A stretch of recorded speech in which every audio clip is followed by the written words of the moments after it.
ಎಲ್ಲರಿಗೂ ದೇಗುಲ ದೀಪಕ್ಕೆ ಆತ್ಮೀಯ ಸ್ವಾಗತ. ಸ್ನೇಹಿತರೆ, ಇವತ್ತಿನ ಸಂಚಿಕೆಯಲ್ಲಿ ನಾವು ಭಾರತದ ಒರಿಸ್ಸಾದ ಪುರಿಯಲ್ಲಿರುವ ಜಗನ್ನಾಥ ದೇವಾಲಯದ ಬಗ್ಗೆ ತಿಳ್ಕೊಳ್ಳೋಣ. ಸ್ನೇಹಿತರೆ, ನಮ್ಗಿಷ್ಟ ಬಂದಾಗ ಕೆಲವೊಂದು ಕ್ಷೇತ್ರಗಳ ದರ್ಶನ ಪಡೆಯೋಕೆ ಆಗೋದೇ ಇಲ್ಲ. ಅದೇ ಕೆಲವೊಮ್ಮೆ ನಾವು ಏನು ಬಯಸದೇ ಇದ್ರೂ ಕೂಡ ಆ ಕ್ಷೇತ್ರಗಳನ್ನ ದರ್ಶನವನ್ನ ಪಡಿತೀವಿ. ಇದೆಲ್ಲ ಭಗವಂತನ ಇಚ್ಛೆ ಅಲ್ಲದೆ ಮತ್ತೇನು. ನಿಮ್ಗೂ ಕೂಡ ಹೀಗೆ ಆಗಿದ್ಯಾ ಅನ್ನೋದನ್ನ ಕಮೆಂಟ್ ಬಾಕ್ಸ್ ಅಲ್ಲಿ ತಿಳಿಸಿ.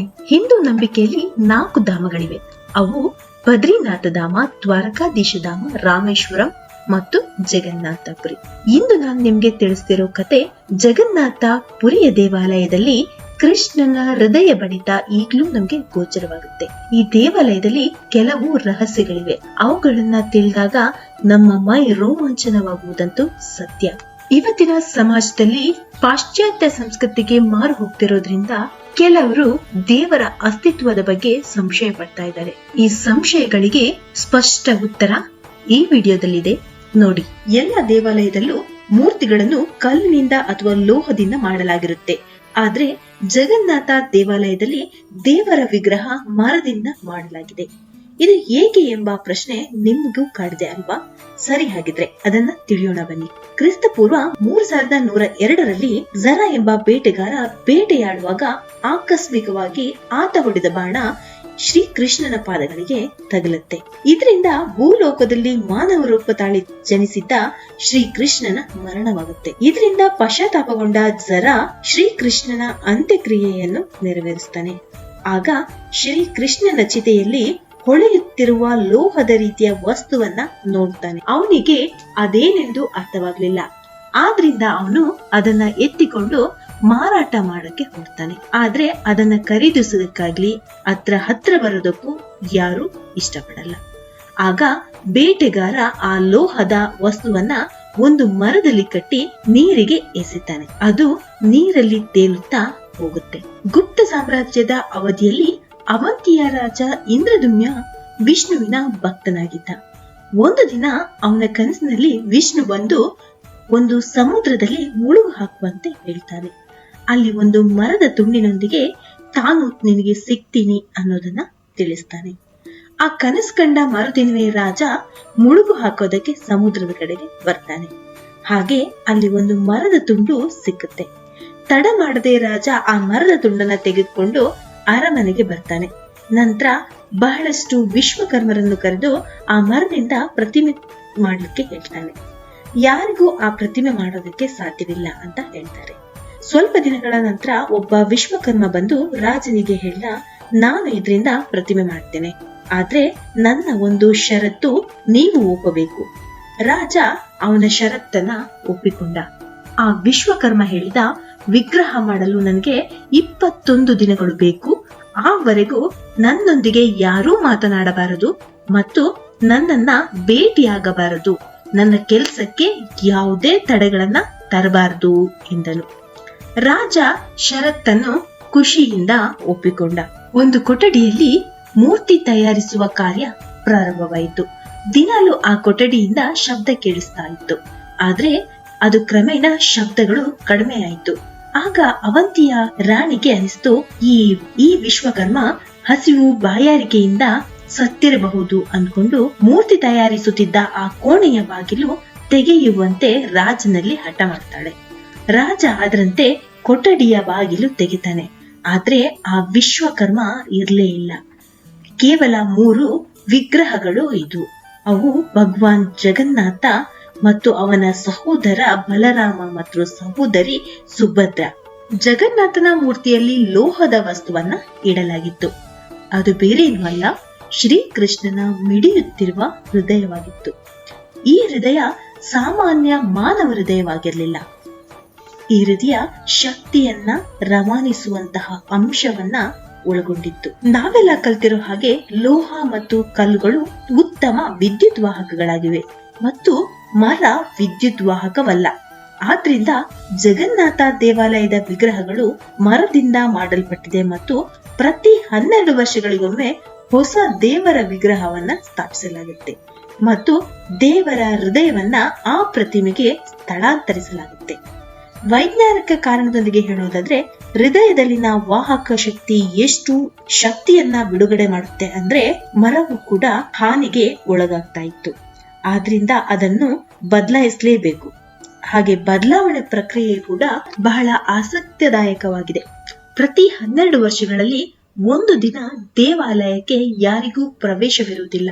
ಇಡೀ ನಗರದಲ್ಲಿ ವಿದ್ಯುತ್ ಸಂಪರ್ಕ ಕಡಿತಗೊಳಿಸಲಾಗುತ್ತೆ. ದೇವಾಲಯದ ಮುಖ್ಯ ಅರ್ಚಕರ ಕಣ್ಣಿಗೆ ಬಟ್ಟೆ ಕಟ್ಟಿ ಮತ್ತು ಕೈಗಳಿಗೆ ಗ್ಲೌಸ್ ಧರಿಸಿ ಕತ್ತಲೆಯಲ್ಲಿ ಕೃಷ್ಣನ ಹೃದಯವನ್ನ ಹೊಸ ಪ್ರತಿಮೆಯಲ್ಲಿ ಇಡಲಾಗುತ್ತೆ. ಅರ್ಚಕರ ಪ್ರಕಾರ ಕಣ್ಣಿನಿಂದ ನೋಡದ ಈ ಹೃದಯವನ್ನು ಬ್ರಹ್ಮ ಪದಾರ್ಥವೆಂದು ಕರೆಯುತ್ತಾರೆ ಮತ್ತು ಸ್ಪರ್ಶಿಸಿದಾಗ ಜೀವಂತ ಮೊಲವನ್ನು ಹಿಡಿದಂತೆ ಭಾಸವಾಗುತ್ತದೆ ಎಂದು ಹೇಳಲಾಗುತ್ತೆ. ಹಾಗೂ ಯಾರಾದ್ರೂ ಈ ಬ್ರಹ್ಮ ದ್ರವ್ಯವನ್ನ ನೇರವಾಗಿ ಕಣ್ಣಿನಿಂದ ನೋಡಿದರೆ ಅವರ ಸಾವು ಸಂಭವಿಸುವುದು ಖಚಿತ ಅನ್ನಲಾಗುತ್ತೆ. ಆದ್ರಿಂದ ಕಣ್ಣಿಗೆ ಬಟ್ಟೆಯನ್ನು ಕಟ್ಟಿ ಈ ಬ್ರಹ್ಮ ದ್ರವ್ಯವನ್ನು ಹೊಸ ಪ್ರತಿಮೆಗೆ ಇಡಲಾಗುತ್ತದೆ. ಇನ್ನು ಈ ದೇವಾಲಯದ ಇನ್ನೊಂದು ವಿಶೇಷವೇನೆಂದ್ರೆ ದೇವಾಲಯದ ಮೇಲಿರುವ ಧ್ವಜ. ಅದು ವೈಜ್ಞಾನಿಕ ಲೋಕಕ್ಕೆ ವಿರುದ್ಧವಾಗಿದೆ. ನಮ್ಗೆ ತಿಳಿದಿರೋ ಹಾಗೆ ಯಾವ ದಿಕ್ಕಿನಲ್ಲಿ ಗಾಳಿ ಚಲಿಸುತ್ತದೆಯೋ ಅದೇ ದಿಕ್ಕಿನೆಡೆಗೆ ಗಾಳಿಪಟವು ಚಲಿಸುತ್ತೆ ಮತ್ತು ಧ್ವಜವು ಕೂಡ ಅದೇ ದಿಕ್ಕಿನಲ್ಲಿ ಹಾರಬೇಕು. ಆದ್ರೆ ಜಗನ್ನಾಥ ದೇವಾಲಯದ ಮೇಲಿರುವ ಧ್ವಜವು ಯಾವಾಗಲೂ ಗಾಳಿಯ ವಿರುದ್ಧ ದಿಕ್ಕಿನಲ್ಲಿ ಹಾರಾಡುತ್ತದೆ. ಇದು ಏಕೆ ಎಂಬುದು ಇಂದಿಗೂ ವೈಜ್ಞಾನಿಕವಾಗಿ ಸಾಬೀತುಪಡಿಸಲು ಸಾಧ್ಯವಾಗಿಲ್ಲ. ಈ ಧ್ವಜವನ್ನ ಪ್ರತಿದಿನ ಬದಲಾಯಿಸಲಾಗುತ್ತೆ. ಒಂದು ವೇಳೆ ಒಂದು ದಿನ ಈ ಕಾರ್ಯ ನಡೆಯದಿದ್ರೂ 18 ವರ್ಷಗಳ ಕಾಲ ದೇವಾಲಯ ಮುಚ್ಚಲ್ಪಡುತ್ತದೆ ಎಂಬ ನಂಬಿಕೆ ಇದೆ. ಇಲ್ಲಿಯ ಇನ್ನೊಂದು ವಿಶೇಷತೆ ಏನಂದ್ರೆ ದೇವಾಲಯದಲ್ಲಿರುವ ಸುದರ್ಶನ ಚಕ್ರ. ದೇವಾಲಯದಲ್ಲಿರುವ ಸುದರ್ಶನ ಚಕ್ರವು 20 ಅಡಿ ಎತ್ತರ ಮತ್ತು 1 ಟನ್ ತೂಕವನ್ನ ಹೊಂದಿದೆ. ಇದನ್ನು ದೇವಾಲಯದ ಮೇಲ್ಭಾಗದಲ್ಲಿ ಅಳವಡಿಸಲಾಗಿದೆ. ಈ ಚಕ್ರದ ವಿಶೇಷತೆ ಏನಂದ್ರೆ ಪುರಿ ನಗರದ ಯಾವುದೇ ಭಾಗದಲ್ಲಿ ನಿಂತು ನೋಡಿದ್ರೂ ಚಕ್ರ ಕಾಣಿಸುತ್ತೆ. ಅಲ್ಲದೆ ಈ ಚಕ್ರವನ್ನು ನಾವು ಎಲ್ಲಿ ನಿಂತು ನೋಡಿದರೂ ಅದರ ಮುಖ ನಮ್ಮ ಕಡೆಗೆ ಇರುವಂತೆ ಕಾಣಿಸುತ್ತೆ. ವಿಶಿಷ್ಟ ರಚನೆ ಹಾಗೂ ಶಕ್ತಿಯನ್ನು ಹೊಂದಿರುವ ಈ ಸುದರ್ಶನ ಚಕ್ರದ ಮೇಲೆ ಯಾವುದೇ ಪಕ್ಷಿಗಳು, ಕೀಟಗಳು ಹಾಗೂ ವಿಮಾನ ಹಾರಾಟ ಮಾಡುವುದಿಲ್ಲ. ಅದು ಚಕ್ರದ ಒಂದು ದೈವ ಶಕ್ತಿಯ ಪ್ರಭಾವ ಅಂತ ನಂಬಿಕೆ. ಈ ನಿಗೂಢ ವಿದ್ಯಮಾನಗಳಿಗೆ ಕಾರಣ ಏನು ಅನ್ನೋದು ಇದುವರೆಗೂ ಕಂಡು ಹಿಡಿಯಲಿಕ್ಕೆ ಆಗಿಲ್ಲ. ಈ ದೇವಾಲಯದ ಇನ್ನೊಂದು ವಿಶೇಷ ಏನಂದ್ರೆ ಇಲ್ಲಿ ನೆರಳು ಬೀಳದೆ ಇರೋದು. ಈ ದೇವಾಲಯದ ಒಳಗೆ ಹಾಗೂ ಹೊರಗೆ ಯಾವುದೇ ಸಮಯದಲ್ಲಿ ನೆರಳು ಬೀಳೋದಿಲ್ಲ. ಇದೊಂದು ಪ್ರಕೃತಿಯ ಪವಾಡ ಹಾಗೂ ದೈವಶಕ್ತಿ ಎನ್ನುವುದರಲ್ಲಿ ಯಾವುದೇ ಸಂದೇಹವಿಲ್ಲ. ಈ ದೇವಾಲಯದ ಮುಖ್ಯ ಪ್ರವೇಶ ದ್ವಾರದಲ್ಲಿ ಸಂಗೀತಗಳ ತರಂಗ ಕೇಳುವುದು. ಈ ದೇವಾಲಯದ ಒಳ ಪ್ರವೇಶಿಸಲು 4 ಪ್ರಮುಖ ದ್ವಾರಗಳಿವೆ. ಇದರ ಮುಖ್ಯ ದ್ವಾರಕ್ಕೆ ಸಿಂಗದ್ವಾರ ಎಂದು ಕರೀತಾರೆ.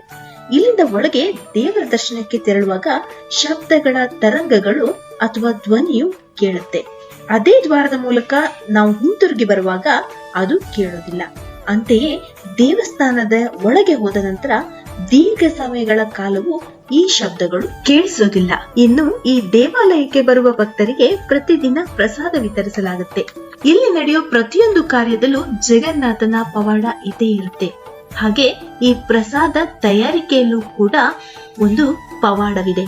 ದಿನಗಳಿಗೆ ಅನುಗುಣವಾಗಿ ಹೆಚ್ಚು ಹೆಚ್ಚು ಭಕ್ತರು ದೇವಾಲಯಕ್ಕೆ ಆಗಮಿಸ್ತಾನೆ ಇರ್ತಾರೆ.